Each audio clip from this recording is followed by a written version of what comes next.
They're here!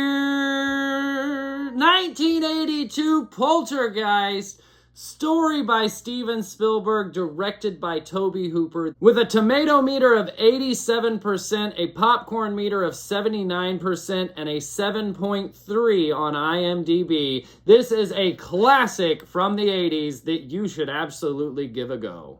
This film had an $11 million budget and grossed $122 million worldwide, making it Tobe Hooper's most highly successful film of his illustrious career.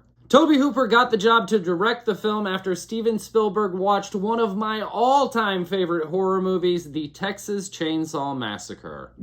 Top 5 interesting facts about Poltergeist. The story actually comes from a real-life event in the late 1800s in Denver, Colorado. A contractor was hired to move a cemetery so they could put a park there, but all he did was move the headstones. He left the bodies. When his dubious behavior was found out by city officials, it was too late and far too expensive to remove everything. Interesting fact number 4 about Poltergeist: the exteriors of the Freeling house were shot at a real-life location. 4267 Roxbury Street in Simi Valley, California. You can still visit this house to this day. However, beware, it is a private residence. Interesting fact number 3 about Poltergeist: when the MPAA first reviewed the film, they gave it an R rating. The producers contested this, and they got it down to a PG. Yeah, PG. This is a PG movie. And it's because a lot of movies in this era were rated PG because PG-13 wouldn't come out for a few more years. Jaws is another one that is a PG movie. You can see it right there on the back. PG. Poltergeist is PG.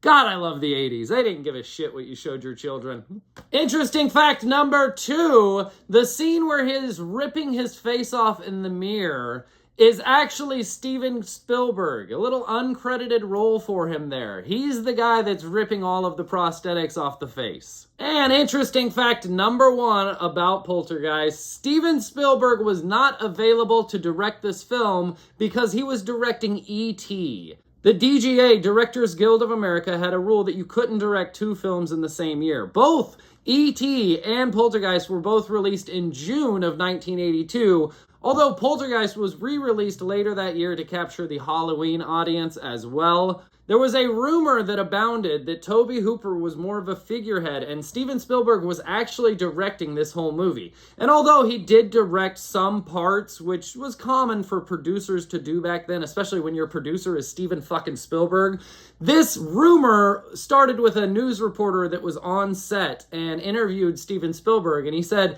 "Tobe Hooper's not really a take charge kind of guy."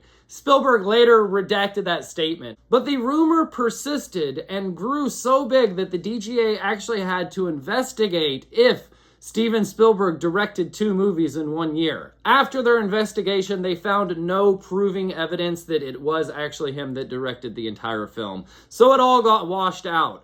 But I'm sure there's still some people that wonder if Steven Spielberg didn't direct this whole film.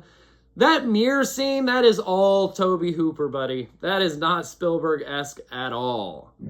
Our retro recommendation, I'm giving this a 9 out of 10 on the must-watch meter. You should absolutely watch this film. It is a classic for a reason, and excluding the face-peeling scene in the mirror, other than that, most of the special effects still hold up to this day. For our Halloween rating for our 31 days of Halloween, we're giving it a 2 out of 5 on the jump scare meter. There are a few jump scares. We're giving it a 4 out of 5 on the chills meter. That's what happens whenever you abduct a child in a movie. That is some chilling shit. Where is my daughter? Oh, she's in the fucking TV. What? And we're giving it a 3 out of 5 on the gore meter. Although it's not a lot of blood and guts, there are a lot of gory, horrifying images. The skeletons in the pool were actually real skeletons, which also led to a conspiracy theory that this movie was cursed. However, back then, most movies were actually shot with real skeletons because it was cheaper to get a real skeleton than it was to actually make a model of one. This is a great 80s classic horror film. I will absolutely be watching this again very soon, and you should too. That's Poltergeist.